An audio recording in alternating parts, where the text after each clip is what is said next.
नमस्कार.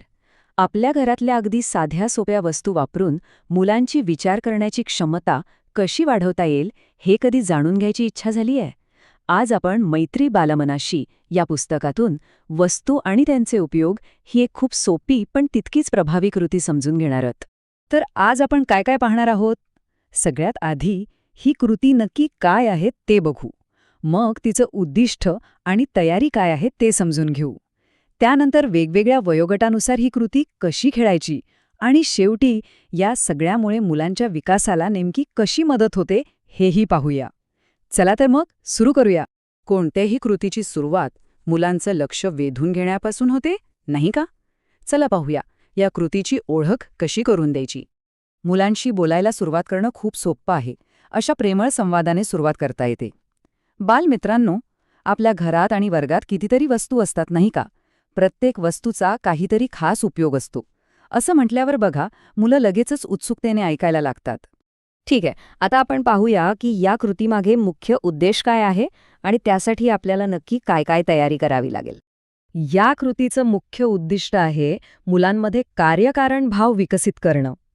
आता हा शब्द थोडा मोठा वाटतो, पण याचा अर्थ अगदी सोपा आहे. म्हणजे कंगवा हा केस विंचरण्यासाठीच असतो आणि चमचा हा खाण्यासाठीच असतो. हा जो वस्तू आणि तिचा उपयोग यांचा संबंध आहे ना, तो मुलांच्या मनात अगदी पक्का बसवायचा. आणि सगळ्यात छान गोष्ट काय माहितीये, यासाठी कोणतीही महागडी खेळणी विकत आणायची अजिबात गरज नाही. आपल्या घरातल्या किंवा वर्गातल्या रोजच्या वापरातल्या वस्तू जसं की खडू, कंगवा, चमचा, बस एवढंच साहित्य पुरेसं आहे. चला आता प्रत्यक्ष कृती कशी करायची ते बघूया. सुरुवात करूया आपल्या सगळ्यात लहान गटापासून, म्हणजे 3 ते 4 वर्षांच्या मुलांपासून. ह्या वयोगटासाठी ही प्रक्रिया अगदी सोपी ठेवायची आहे. फक्त 3 सोपे टप्पे. पहिला, मुलांना एक वस्तू दाखवा. दुसरा, त्यांना विचारा, हे काय आहे? आणि मग तिसरा, विचारा, याचा आपण काय करतो? बस इतकं सोपं आहे.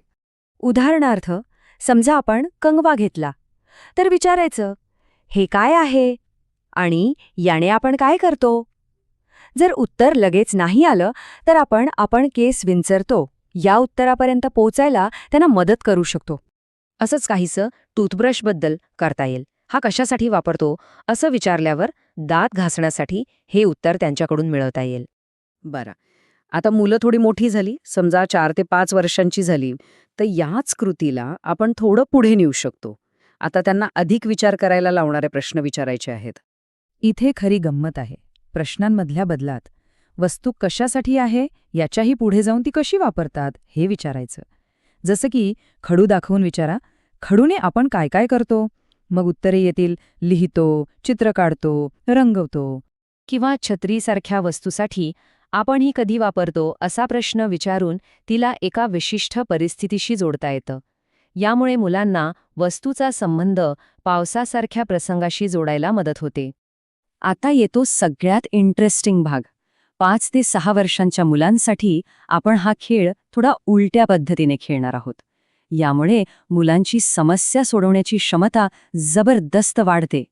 म्हणजे इथे आपण मुलांना वस्तू दाखवणार नाही, तर एक परिस्थिती किंवा एक गरज त्यांच्यासमोर ठेवणार. जसं की, अरे बापरे, मला खूप थंडी वाजत आहे, मी काय घालू? आणि मग बघा, अमूल त्या समस्येवर उपाय म्हणून योग्य वस्तू कसं निवडतं, जसं की स्वेटर. यातून त्यांना कळतं की शिकलेल्या ज्ञानाचा प्रत्यक्ष वापर कसा करायचा. अजून एक उदाहरण पाहूया का? समजा आपण म्हणालो, मला कपडे शिवायचे आहेत, मी काय वापरू? आणि मग मूल सुई दोरा किंवा कात्री यांसारखी योग्य साधनं निवडतं. यातून त्यांची समज किती खोलवर पोचलीये हे आपल्याला अगदी स्पष्टपणे दिसून येतं. आणि हो, ही शिकण्याची प्रक्रिया आणखी मजेशीर करण्यासाठी ह्या संकल्पना एका गाण्यातूनही शिकवता येतात. चला तर मग ऐकूया आणि एकत्र म्हणूया. कंगवा घेतो, केस विंचरतो, चमचा घेतो, घास भरतो. यामुळे शब्द आणि कृती दोन्हीही सहज लक्षात राहतात. तर मग या इतक्या सोप्या आणि मजेदार कृतीतून मुलांच्या विकासाला नेमकी कशी आणि काय मदत होते? चला तेही जाणून घेऊया.